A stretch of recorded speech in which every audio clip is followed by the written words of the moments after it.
Hey everybody, Shawn here from the Automation Blog and School, and in this episode of the Automation Podcast, I sit down with John DeTellem and Narvaez from Siemens to learn all about TIA Portal version 17. Hey, John and Lewis, thank you so much for coming on the Automation Podcast to tell us all about TIA Portal version 17. I got it downloading and installing as we speak, and I'm looking forward to learning about all the cool new features that are in this release. Thanks, Shawn. I really appreciate the time to get a chance to overview some of the highlights of both the engineering software. Just for your audience, I'm the product marketing manager for the engineering framework, the TIA Portal, and the components around the software.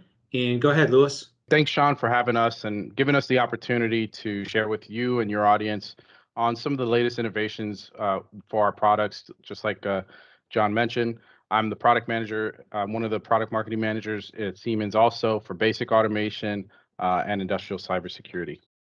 I can kick it off with just some highlights. Basically, like you mentioned, the release was pushed out the end of May. So customers on that software update service, that annual agreement on any one of the components would have started to receive things. Here's a QR code on the screen if you're watching this live. Otherwise, you can Google it and get to the support site.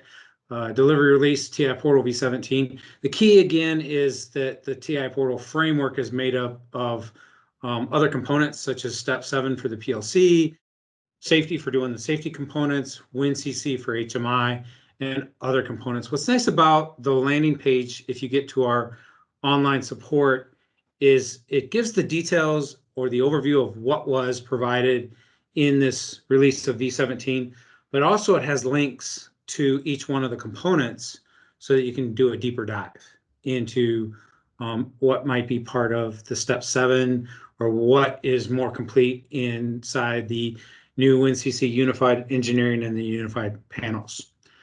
So you can find that on our support industry Siemens.com website, and I just search for v17 and look for product note to get to the details. It's also critical to understand that in addition to the key components of the Step 7 for the PLC, WinCC for the HMI, start drive for doing the drives, there's a variety of different options that can be added to the engineering framework, such as multi-user, test suite, and PLC Sim Advanced.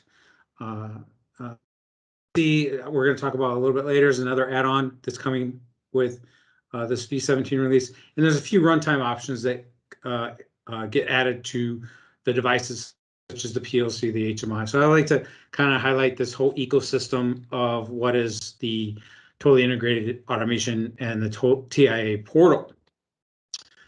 One key thing that we do when we release a new version is we try to support our existing install base. So if I'm a customer that happens to have components that are up to date with the current version, such as we are with v16, we have a software update service that basically allows them to get v17. It's a reduced price compared to doing the upgrade that you would have to do if you're out of date with the service. The annual agreement basically ensures that you get the components when they're released. Well, in the case that some customers didn't maintain that update service or didn't get it established with their software, if they have a current version of either v16 or like PLC Sim Advanced version 3.0, you can buy an SUS software update service between now and the end of August, basically. And that allows you to get the v17 components set up for yourself so that you have access to these features with your engineering framework as well. So it's a nice grace period offer that we always do with our software packages. And the key to that is that we want to ensure that you do the email online delivery to get the package as soon as possible. This grace period is not supported for the DVD components. Another thing that I think is significant over the last couple releases, I think it started in v15.1, is that it is a bundled installation of the TI portal.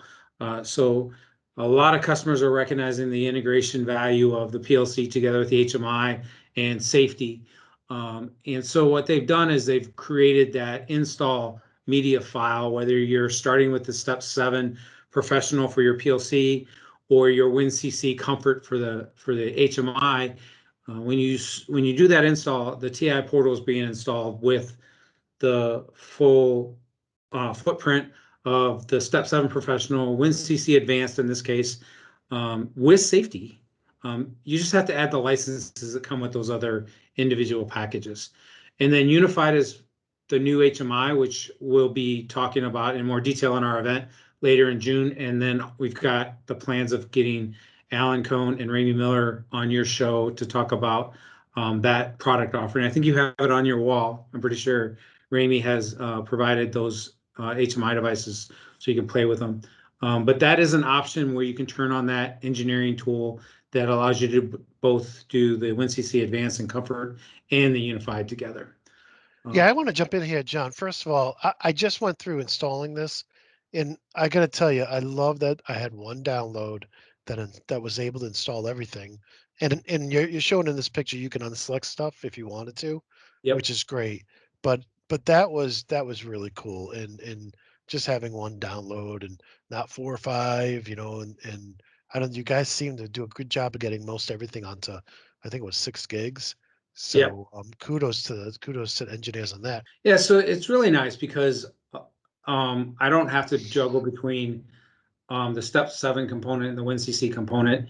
Basically, it's a coordinated install that basically brings the base offering of TI Portal, and then you license what you need.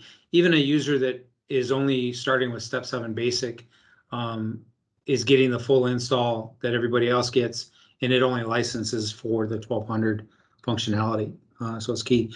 All these other components are part of it. Version control interface, project server management. These are all topics that we can talk about later. Libraries are all part of the install.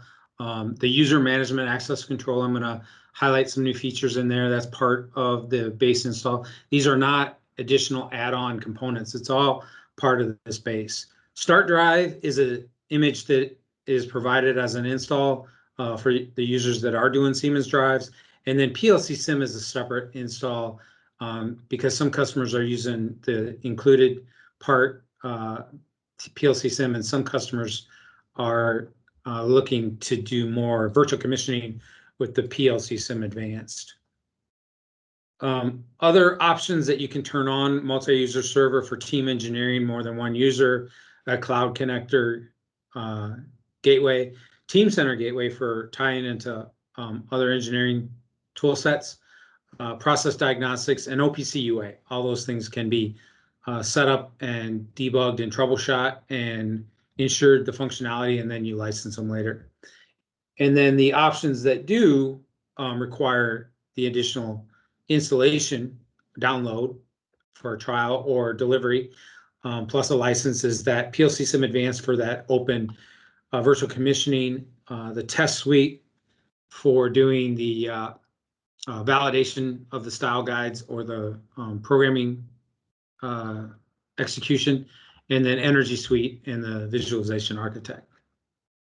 And the other key thing is almost every one of these components are posted on those support sites where you can download it and do a 21-day trial. And a couple of them even have 90-day trials because we recognize some evaluations are taking a little bit longer than the 21 days, and some of these guys just want that 90-day proof of concept license. So I think that's possible with the PLC Sim Advanced and our MATLAB Simulink toolset, and there might be a Step 7 that's also 90 days. Another powerful place for anyone such as yourself, Shawn, that has installed the software to see what's going on and what was new in v17. And what I like about it is you can go all the way back to v14 to discover what might have been part of what release, as we've scaled so much functionality out over the last few releases, is the online help. You just click F1 from TI Portal in your workspace, or go to that help dialog at the top of the screen and click through to what's new. And you can see, again, the components for PLC, HMI hardware, drives, system functions, options, and then languages are a big thing. So you can get there. The other thing you can get in here is tutorial centers and deep dives on how-tos. So basically, once you get that trial software installed, you can get into some of the training stuff that's available. One thing I think is significant is the ability to do side-by-side installations. So if I have an installed version that I require to support my line or my machines or my customers that might have an installed base of v13 or v14, v17 is a side-by-side installation. It upgrades the license to a v17 license, and that v17 license activates all the previous versions.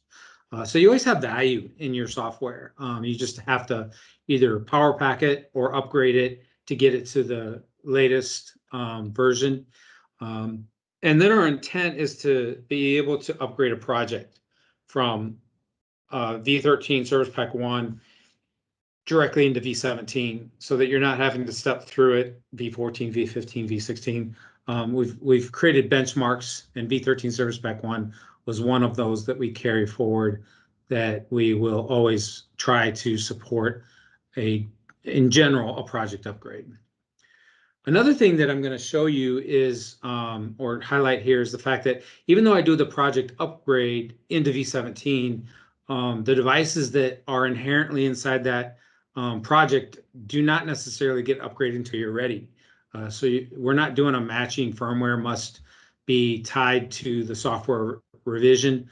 The firmware is somewhat flexible in the fact that in v17 I support those previous versions of firmware, so that if there's some kind of a validation that was done on the runtime version of the firmware, or other things that fit into our migration strategy, we've got some flexibility in there. So first step, of course, upgrade the project. It's a v17 project. I can't do a save as v16 or other, but I can start using it as a project that I debug. Yeah, and I was going to ask that. So I don't necessarily have to do any firmware upgrades. Nope. Just because I open the project and save it as a v17 project. Nope. You don't have to. That's awesome. I like it because when I'm trying to figure out if I have a problem, I like to do it in steps and identify where the problem might have occurred, on my machine, for example. So this is a really nice part of the process. I bring the project into v17, I download it to my equipment, and I validate that there's no issues, and then I step on to the next the process. So here I captured earlier this week migrating my project, and it basically, the install v17 is going to check the project and look for the components it needs to migrate. In this case, I noticed on my screenshot that my motion control had not been upgraded from v15. So there's an example of some of the instruction set, the PLC open and motion control that was in my previous project that I had not actually upgraded to v16. And it's still a running solution, even though I have that other version of that component in there. And then it supports the fact that I can upgrade that into my v17. And here I went online with my machine.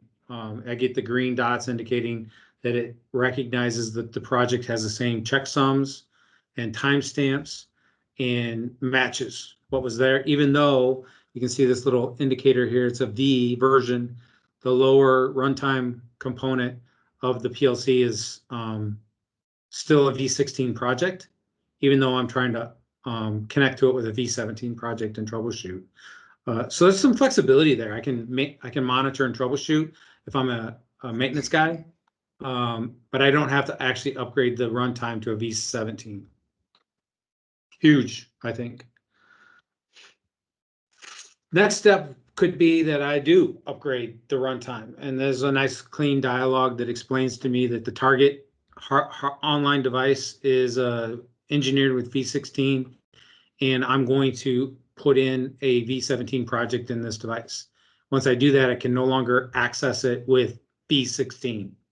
That doesn't mean I can't downgrade it later with v16 back to a v16, which is what I did today to do this test. It just means that I can't open v16, go online with the v17 and do some edits.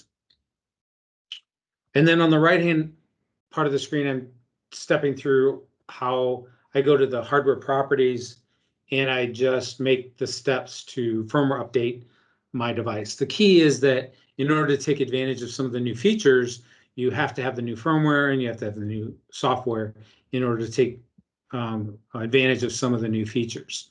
So that's when you want to pick a time and a place where you plan an upgrade of the runtime devices.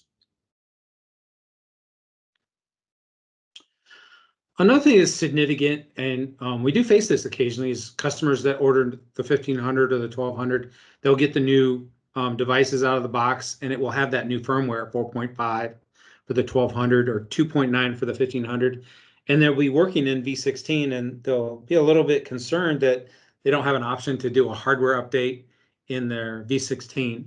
The way that we work in the TIA, Totally Integrated Automation Framework, is that device is fully compatible, or our intent is to be compatible with the previous versions. So I may not be able to select a 4.5 firmware and 2.9 firmware or do any of the functionality that's in the device. But if I put that on my machine and I download to it with a v16, it's going to be fully compatible being set up as a 4.4 or any version before. So going all the way back to v12, version 12, v13, for example, with the 1500s, I don't have to upgrade those projects or those machines just because I have a device replacement where I have a new controller, PLC, such as the 1200 or the 1500 being put into the machine. The intent is that that hardware is compatible with those part numbers that existed in the past.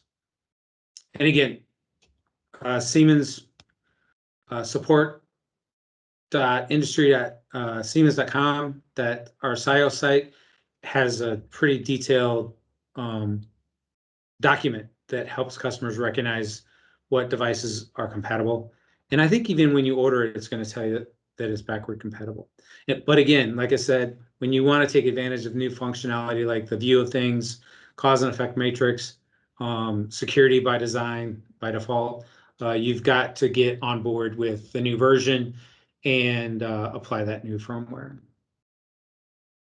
Louis is going to go into a little bit more detail on some of these topics, but I just wanted to highlight that this is a step inside the TI portal framework, the software, to provide a wizard, to make it easier for customers as we start to embrace the concepts of security by design and, most important, by default, security by default, meaning that we are trying to get you to do security by default and enter passwords in places where they exist, either in the project file or as it pertains to the hardware. So this is a new wizard that the TI portal will do in v17 for firmware associated with 2.9 or 4.5, because are set up with some new concepts. And Louis is going to talk about these two topics of what is going on with the devices to enhance some key security that is critical to automation that we put into systems today. And then the key is that access level configuration that existed before is part of this dialogue. But in the past, it's always been full access, no protection, as the default here at the window.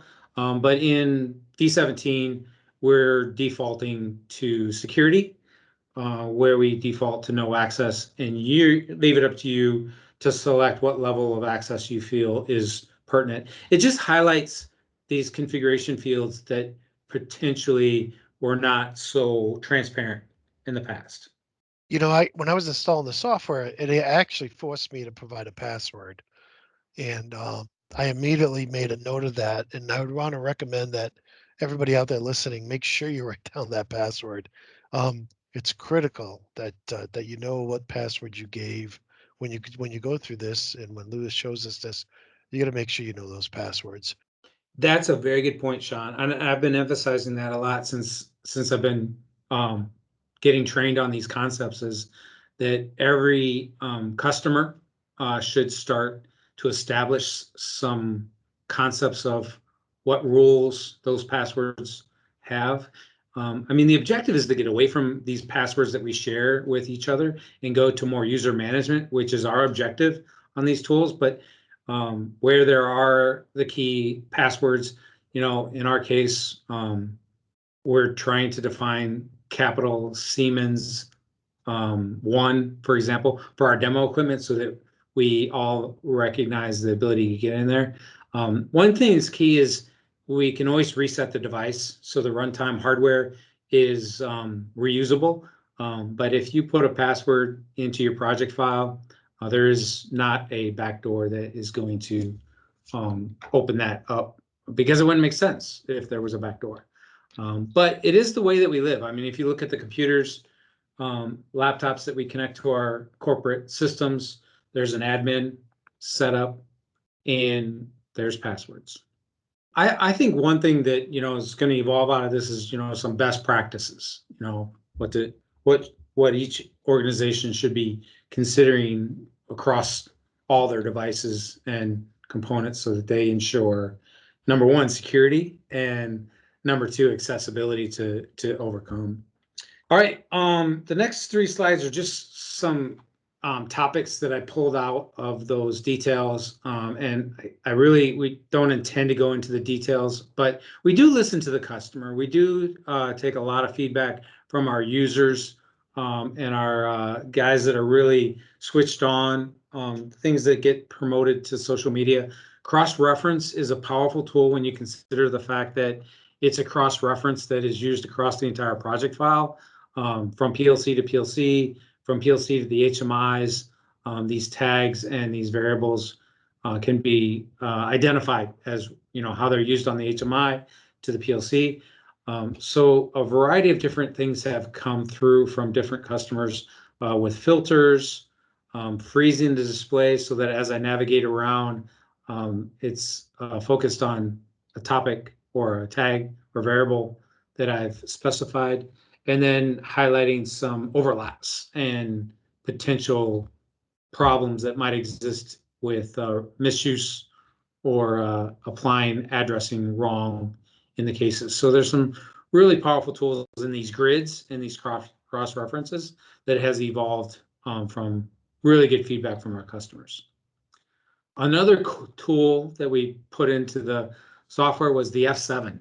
F7 basically allows me to find a block in my complex world of the PLC and all the program blocks that exist in there.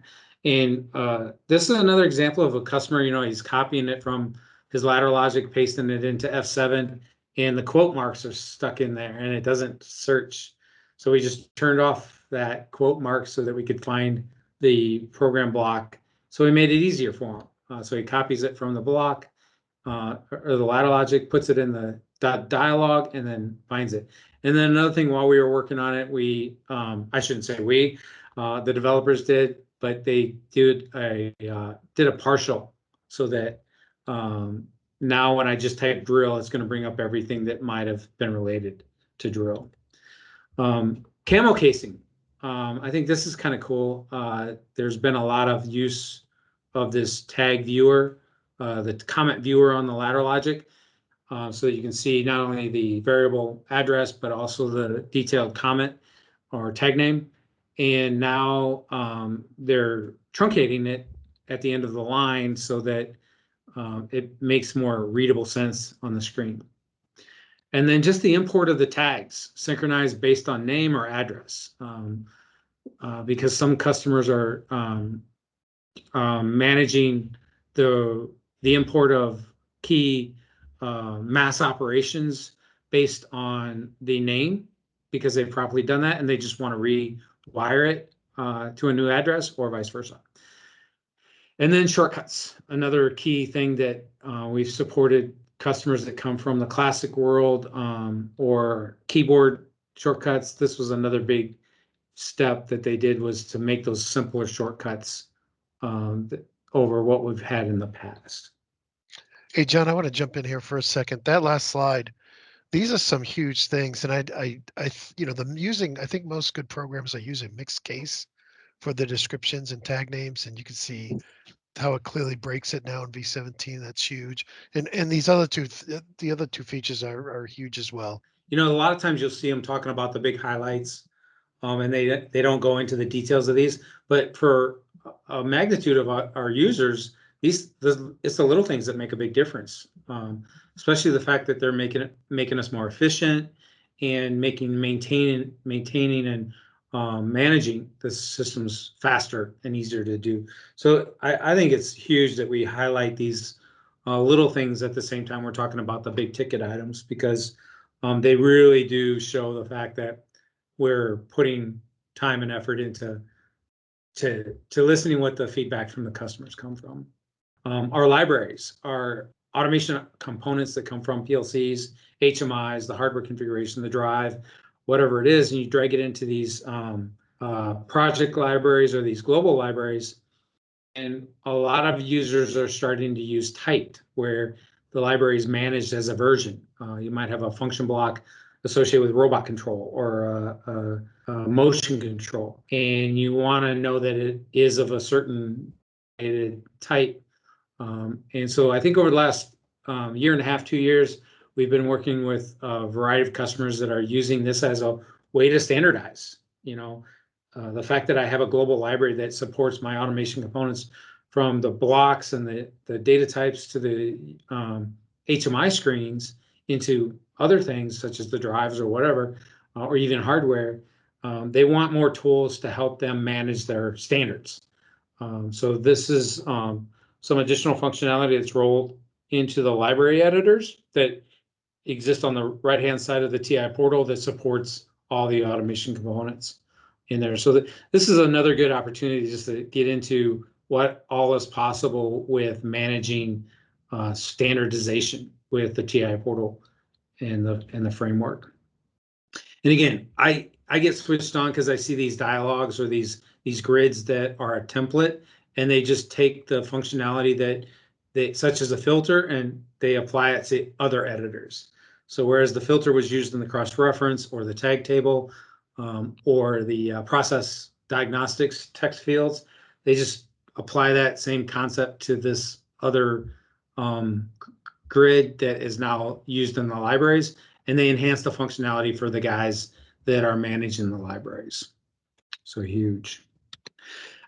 And again, when we talk about the big picture, there's so many components that are part of the TI portal, from the new unified solution for the HMIs and the unified comfort panel, all the way to all the options such as the energy suite, test suite, the visualization architecture. There's no way that you can get into the details of every one of these in one of these little podcasts, but we can break them out.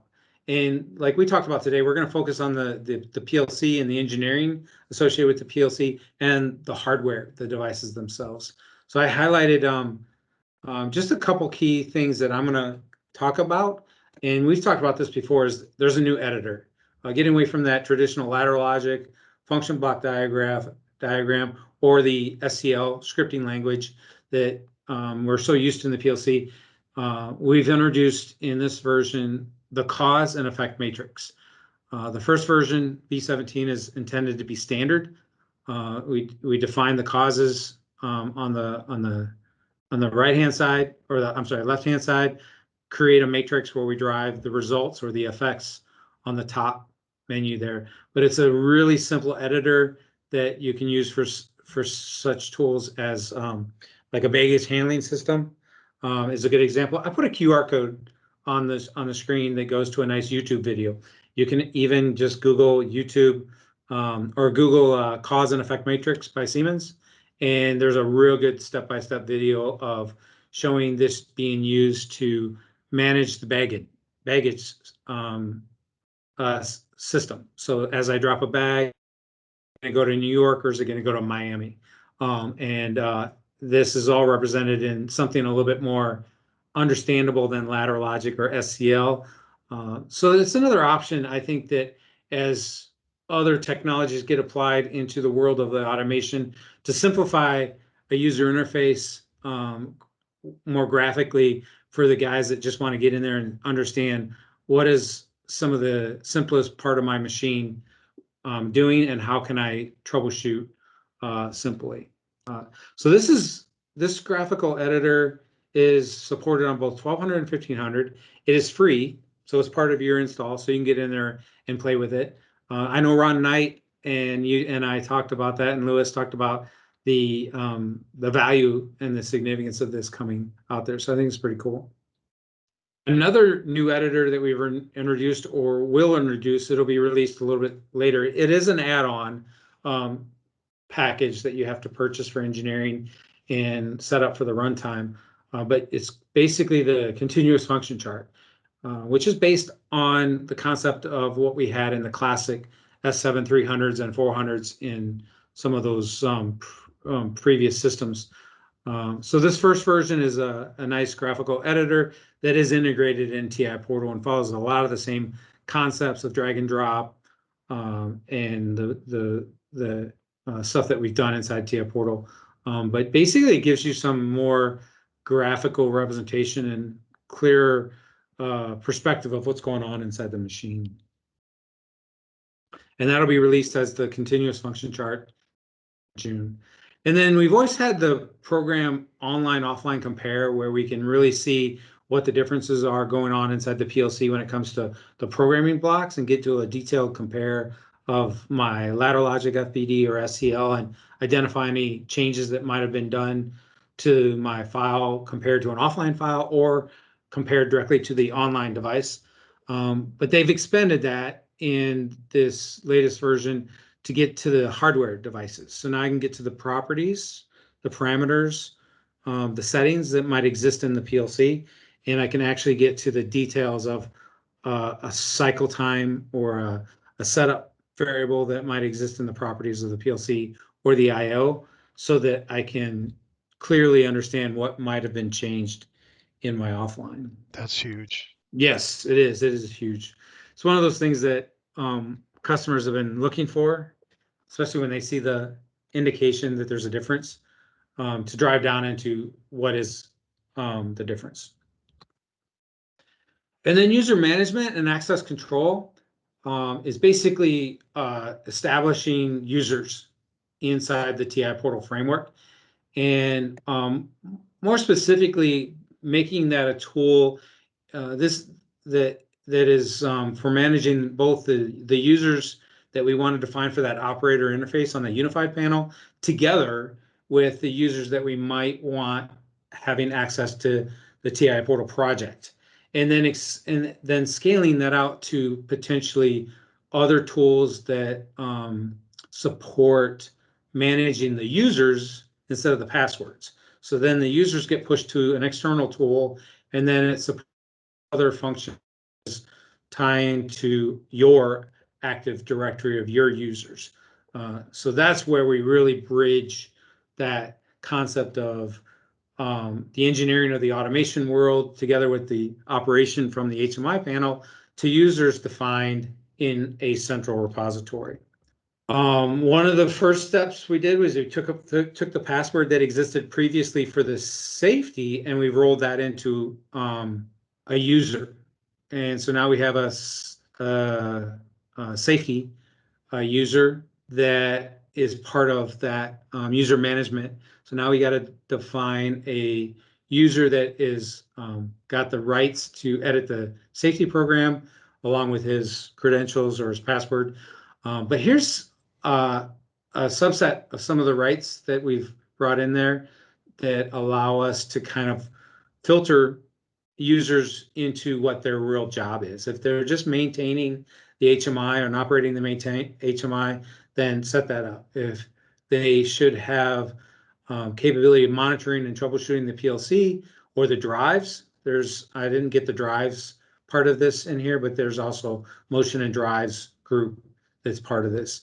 So you can really set up a individual to what role they have in the system.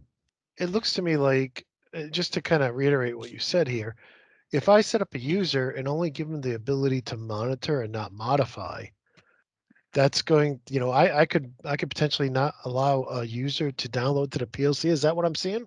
Yes. Nice. Yeah, and even more powerful is the next couple slides is, there's some properties that you can be set inside the TI portal framework that might exist on a workstation, and some properties inside the project file that basically set that after a certain time period or a shortcut key, I'm going to automatically lock the project, so that if I'm the engineer, I'm online with the solution, and I need to walk away for lunch after a certain timeout, it will automatically lock the project. So my credentials are no longer valid, and it's been reduced to another level, such as potentially read only. And then when I come back, there's a new dialog on the top of the window that allows me to click on it and log in with my engineering rights so I can get back into it. But the most significant thing, I think, is the ability to define that the project or the framework is going to default to anonymous. And that's the key there, where the user really has no clue that the engineering or the project file has write access at all. From their perspective, they walk up to the workstation, they log in with machine one on the Windows operating environment, and they open TI Portal, and the default setting is anonymous. And basically, that anonymous user doesn't have a password. It's just the default. But I can set it up so that he's getting this grayed out view where everything is read only. And that's ultimately, we get so many requests. Is there a TI portal that is read only, so that my maintenance people, my operators, don't hurt themselves by getting access to things that they really don't need?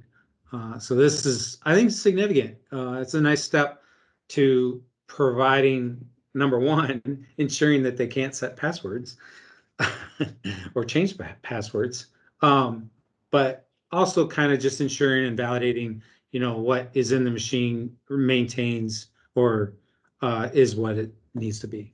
Is there a log if Yes. something has changed? So by forcing Oh, them to log in, now who made the change when. yeah. So that's what the project server and the multi-user tools do. Those actually start capturing who changed what and what was changed. So there's a lot of discussions about best practices of switching it up, so that instead of having a project inside a TI portal, you set up a project inside of the project server. And it's a simple process. You just define that your project is managed by the project server and or the multi-user project server. And every time that you make any change, you're checking it in, and it's tracking who changed it and what was changed, and you can lock versions. So it's sometimes not highlighted enough as to how powerful that project server and that team engineering multi-user functionality is. But it basically takes TI Portal and makes the project a tracked project file. Another one of those good opportunities to do a deeper dive into, how to apply it. And what I like about it is a customer can do it and play with it fundamentally for free, because project server is free, part of the TI portal. And as soon as I start adding users, then I just need a license for every user. And then another component is to tie those users out into the Windows domain or the other systems where you might want to manage the users outside the TI portal engineering framework, which is ultimately what everyone should be doing, is managing those users either with this other tool known as the user management console, or tying it through the user management control to the Active Directory of their system, so that Shawn Tierney is tied to a user in here as potentially the unified operator where he has access to the HMI. But it's basically just bringing all of these users together so that the IT guys are happy that they can link it to the things that they're managing. And that's a best practice, because in almost every plant, there's going to be, the users are all gonna have a login to get into not only the Windows computer, but also for email. So they, in almost every plant, they already have Yep. users. Why duplicate that? And IT takes care of making sure their passwords are changed based on the company policy, as well as making sure people who leave the company are removed from the roles. That's kind of a difficult thing to control inside of a maintenance department. There's just so many things that are going on. So let them manage the users, and let the maintenance department or engineering department manage where those users get their, what they can do on the controls inside of Yep. TIA portal. Yep, absolutely. You're 100% spot right, is the fact that this all supports the concept of ensuring that when that user gets deleted, it's recognized. So I think it's huge. Another thing that's significant in the v17, and it ties to the fact that we have this TIA portal framework where we support the ability of truly engineering the PLC together in one project file with the HMI, and the drag and drop from variables or tag tables from PLC to HMI or whatever, is the introduction of the view of things.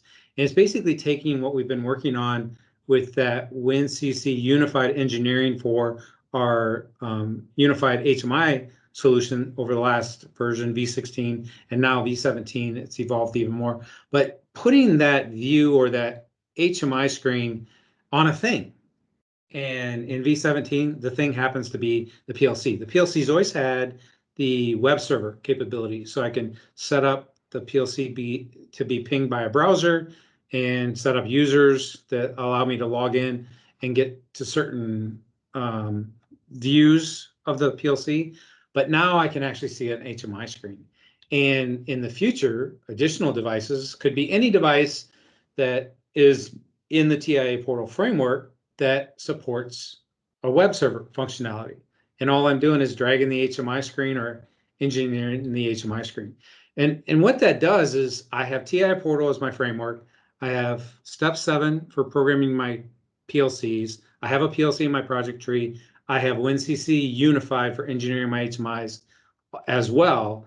And now I have a screen editor under my PLC that allows the PLC to provide a screen associated with other functionality that maybe I don't want on the HMI. And I'm gonna turn it over to Lewis to do a live demo. It's a very interesting concept when we talk about view of things or adding HMI functionality to devices that traditionally aren't HMI or used for that type of application. So, it's right now we're in a phase where I like to call it kind of leveling up the status of these things or these devices, right? So, with our unified comfort panels, not only are they used as kind of that operator interface, but now we also add edge functionality to it. So now you can, have some additional processing at the edge of your machine, at the edge of your line from an operator panel device, and therefore leveling that up, right? And then now with the PLCs being able to have custom user-defined web pages and making it easy to develop those web pages is just another step in that process that we're doing in terms of leveling up our devices, I guess. So with that being said, I mean, John mentioned, we now have kind of this editor for our HMI screens integrated within TIA portal. And what's really nice about this is I can take things that normally objects that I would have normally engineered in our unified comfort panel, for example, if you're using our HMI template suite. And for those of you who are listening in, there's a little bit of a short demo going on right now, but for the most part, the concept is the same. So there's a lot of things that you can integrate into our unified comfort panels that are also available to the development of this customized web page of our PLC. And there's not a whole lot of effort to develop this, whereas before, you needed to have somewhat experience with HTML and JavaScript and things like that to develop a web page. So as John mentioned, we've always had kind of this integrated web server in our PLC devices. Our S7 1500s and 1200s both have an integrated web server, and they both have the ability to develop your own user-defined web page. That could be, kind of in lieu of a mini operator screen in case, you're doing some maintenance on your HMI device, or it could be a commissioning screen, or it could be just a dashboard to kind of see, it could be a maintenance dashboard. Maybe check, when the last time the preventive maintenance task was performed on a given object.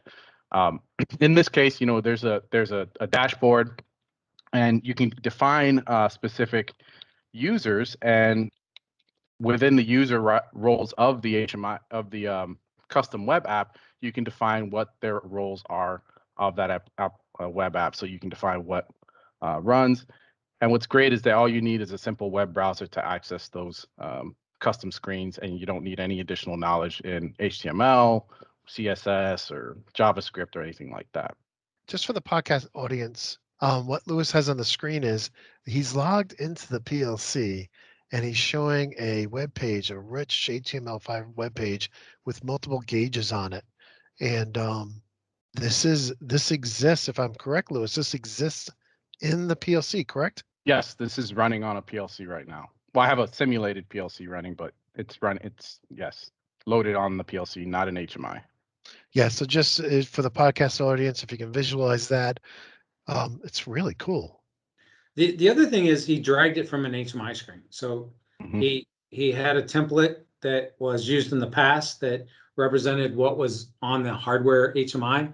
And maybe now that we can do it on the PLC, it was a maintenance screen that we didn't really want on the operator panel. And he just dragged it from that library onto the PLC. And now the data or the information on that screen is only available to me when I log into the web browser of the PLC, and it's no longer in the HMI.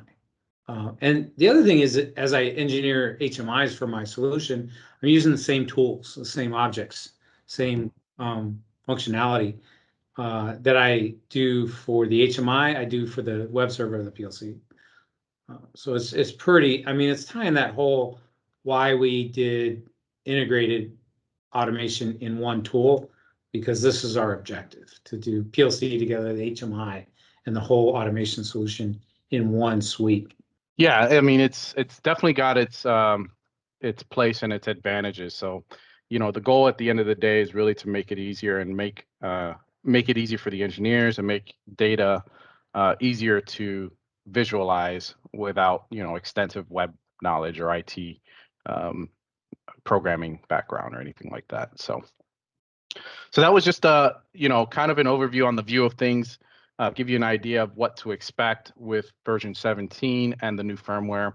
I think it's a great kind of lead in to the next topic, which is some of the firmware and hardware innovations with this latest release of TI Portal. As John mentioned, with a new version of engineering software, we do have a new version of firmware, which adds some additional functionality. Like John mentioned earlier, we talk about the security by default, the security wizards, being able to do TLS encryption, which I'll get into in a moment. And then this view of things editor as kind of some examples of what users can expect with these new firmware, with the new firmware for our S7 1500 controller. Along with the firmware 2.9 for the 1500, we also released firmware 4.5 for our S7 1200 controller. And the nice thing about the 4.5 is that it kind of closes a little bit more of that gap between the two controllers. So with our last major firmware revision for the 1500, we added methods, diagnostics for the OPC UA server. And now our S7 1200 is getting those same functions. So now we can actually get diagnostic information on the OPC UA connection. In addition to that, an increased number of tags and and subscriptions and clients that you can connect to the LPC UA server as well. A lot of the security functions that we talk about for the S7-1500 are also implemented in the 1200, the TLS encryption, and the security by default, meaning the security wizard that John mentioned, are also included, along with support for our media redundancy protocol, MRP, master functionality to handle managing a MRP Profinet ring, all the devices on a MRP Profinet ring. If you want to know more information, there's also a barcode that goes to our Siemens Industry Online support site that'll give a lot more details and a lot more points as far as what's included in these new firmwares. But I just wanted to highlight some key points that are included there for the sake of time.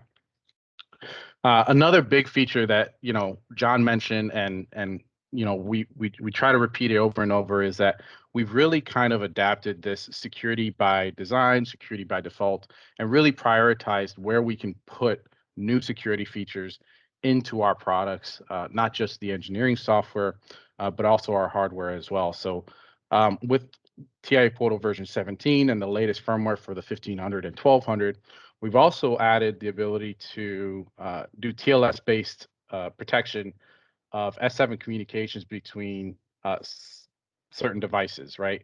So we can do encrypted communication between, say, a programming laptop or PG and the PLC, or encrypted communication between a PLC and an HMI device.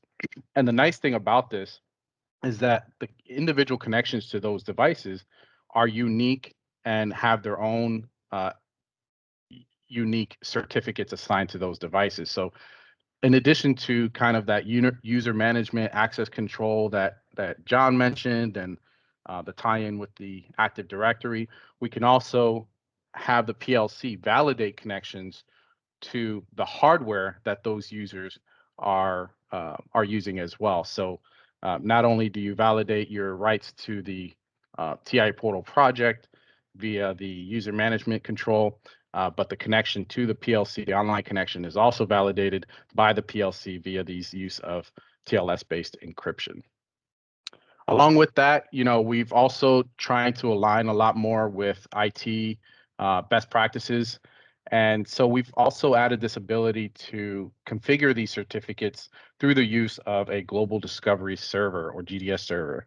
Now, the nice thing about this is that, a lot of times when we go into these plants and the IT group would like to kind of rotate these certificates, these certificates of devices, not only because of the case where you have maintenance workers or engineers or even third-party companies coming into service equipment, you might want to assign a temporary certificate for their device to connect to the PLC.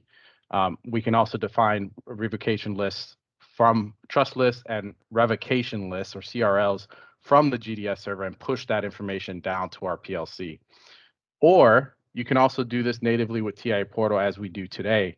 But the nice thing about this is that you can basically change your certificates without having to go into the hardware configuration of CPU, and therefore keeping your process running without and not stopping the CPU just to change some certificates for the OPC UA communication.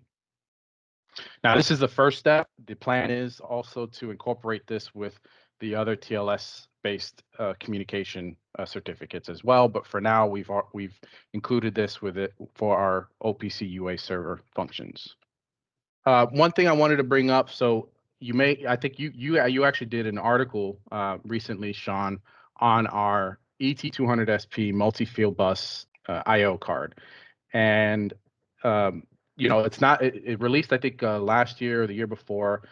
We now released a new firmware for the multi-field bus that allows us to communicate, that allows, among other functions, shared device. So with shared device is a Profinet function, but it also allows us to communicate multiple protocols simultaneously.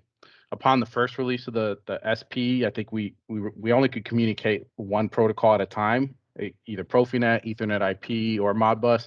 Now we can do multiple protocols simultaneously, allowing you to kind of separate. Maybe you have your standard I/O talking to an Ethernet IP PLC, and then maybe your safety I/O could be controlled through a ProfiSafe PLC, such as our S7 1500 or 1200 controllers. So That's pretty cool. I remember seeing that at the event last summer, and you're saying now you'll be able to have simultaneous communications. Yeah, and the nice thing about this too is that it really helps with standardization too, right?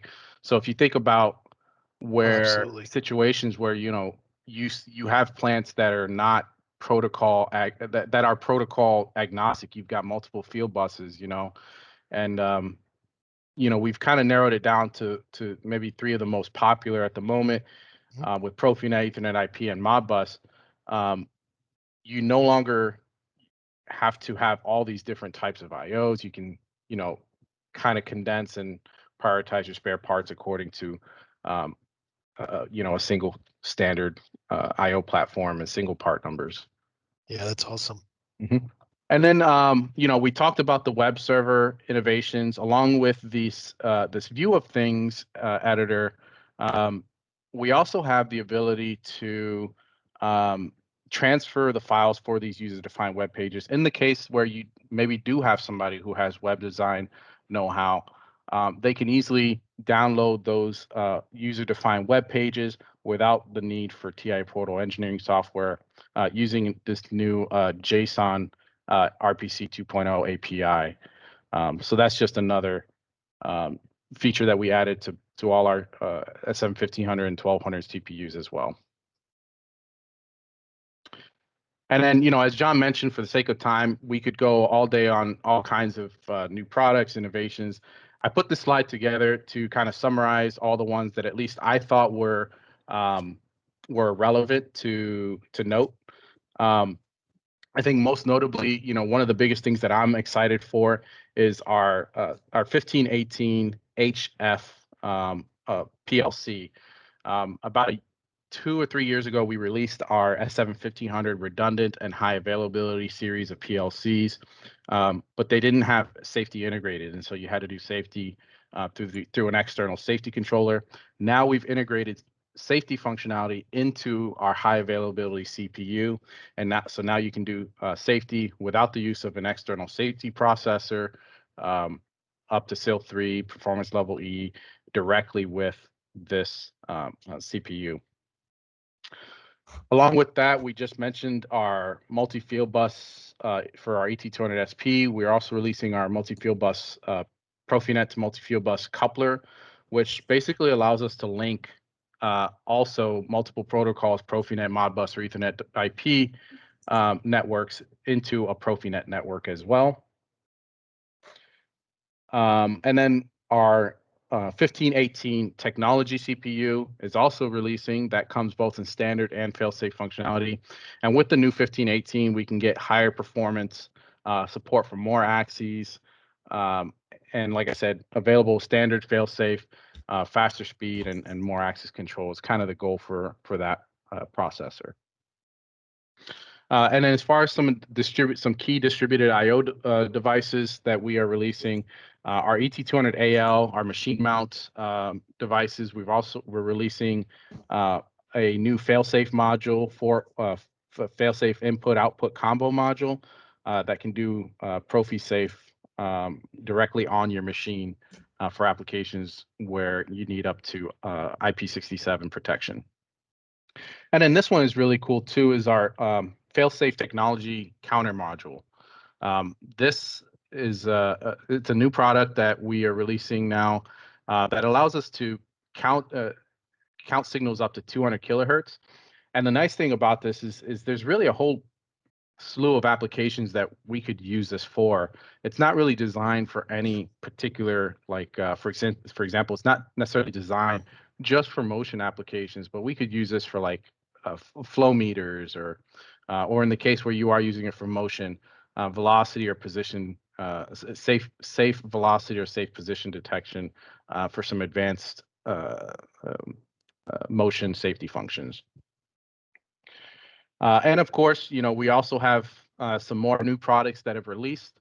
For more information, you can attend our virtual factory automation innovations tour event, which John will give a little bit more details on in a minute.